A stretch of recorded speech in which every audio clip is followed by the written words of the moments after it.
All right. It's Kevin Garcia, a.k.a. the Puerto Rican KKG. This is Fight Hype, and I got Brooklyn's own Daniel Jacobs. We're here in Vegas, Danny, for this Undisputed game, so we'll start there. Yeah. There has not been a boxing game in over 10 years. Yeah. Obviously, this is a game that's built a lot of buzz over the last couple of years. From what you've seen in the game, from what you've seen of yourself in the game, what do you think about it? I think it's a phenomenal video game. Me growing up in the video game world, having a son who loves to play video games, I think it's a stellar game. Stellar for the fans, but most importantly for the boxers who are included in it, including myself, having a chance to see myself in a spotlight such as this, phenomenal. A dream come true, actually. Yeah, you're in a video game.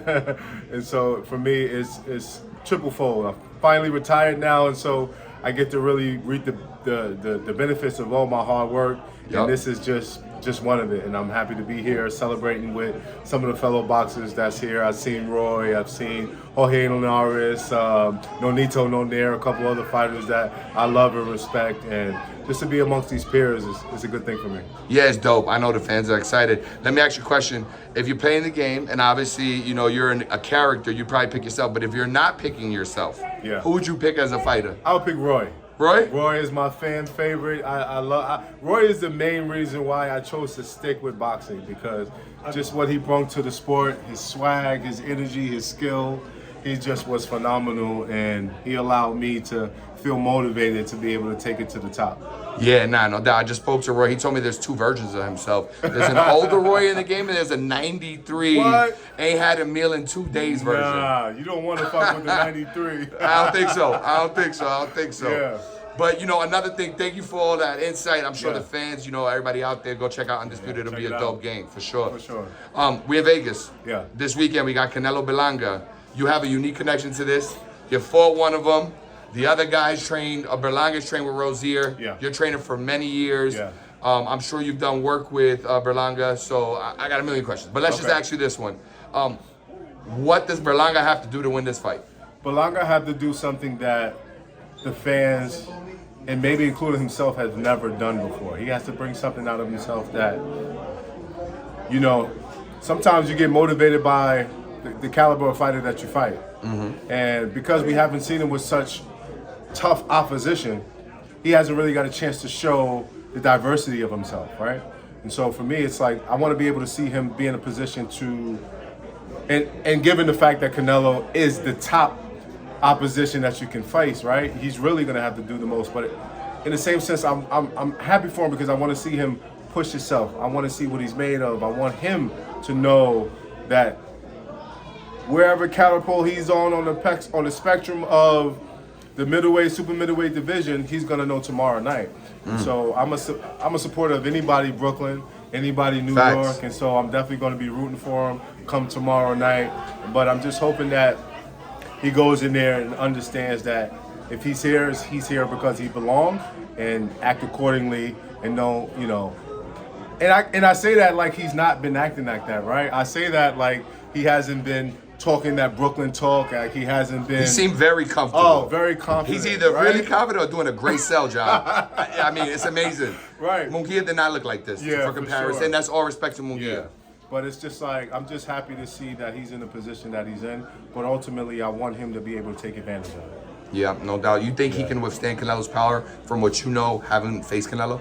It's kind of hard to say. I've never got a chance. I've seen him in the gym a few times. You guys never sparred? Never sparred with him, so I never got a chance to see for myself, just like, you know, what all he can endure, what all he can take. And I've seen him drop a few times in the professional and amateurs, but which raises questions. That's the only thing for me. That's the only thing that raises the question, as far as when it gets too thick.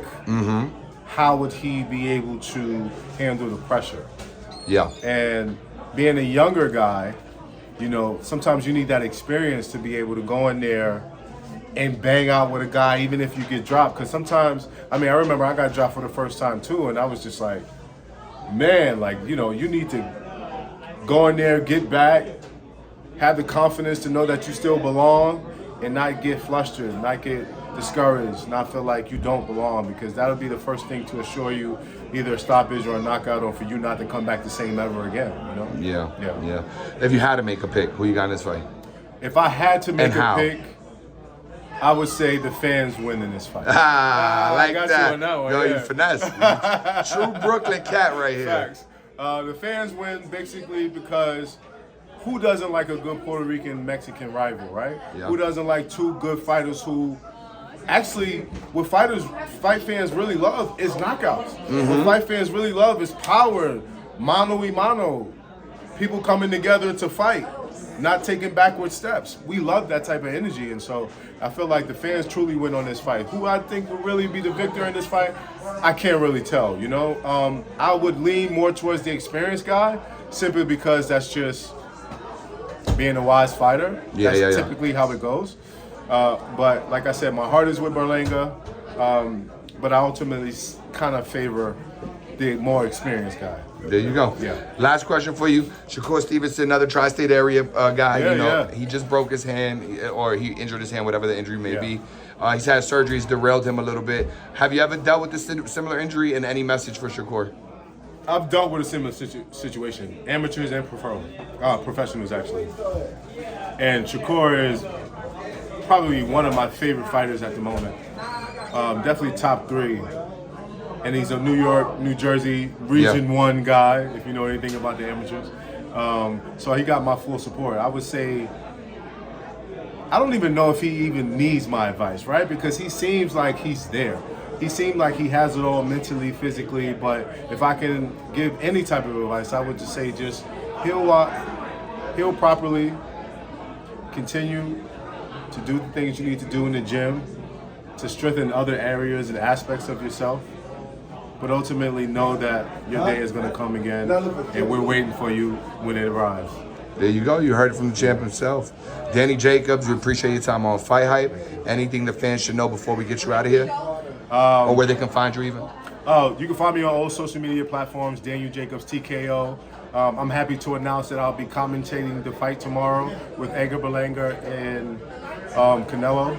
This is another path that I'm trying to take in my career. I'm retired now, and so I'm looking forward to new chapters, new higher heights, and just to give a new feel to the boxing world from an actual fighter who's been there and done that. So this is going to be exciting for me, and I appreciate all the support from the fight fans. You got it. Fight Hype. We out. Thank you, Danny. Thank you, brother. Yes, sir. Peace.